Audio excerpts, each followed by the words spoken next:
ci sia sicuramente un po' di più lavoro per tutti.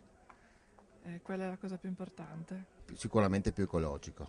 Ha delle potenzialità il Friuli, per cui basterebbe saperle sfruttare un po' meglio, ecco. Una regione mitteleuropea che si riesca a integrare con le nostre nazioni confinanti. Che mantenga le radici comunque friulane, che si parli friulano, chi deve parlare tristino continui a parlare tristino, ma comunque con una visione più ampia verso l'Europa unita. Bisognerebbe un po' di più lavoro per i giovani purtroppo non trovano lavoro. Vorrei un pochino, forse di più turismo e sinceramente vedrei anche la cultura molto più promozionata verso i giovani e questo mi piacerebbe molto, i teatri, le varie cose, le cose nuove.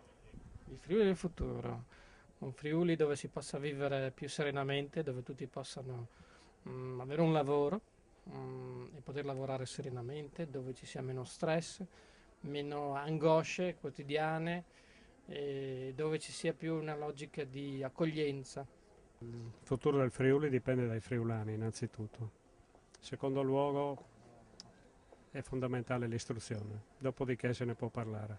Auguro che il Friuli possa vivere in pace da regione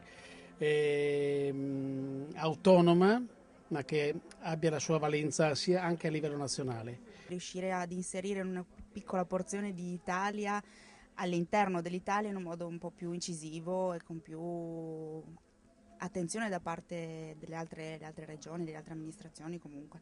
Sicuramente più al centro dell'Europa di quello che è adesso, direi questo soprattutto.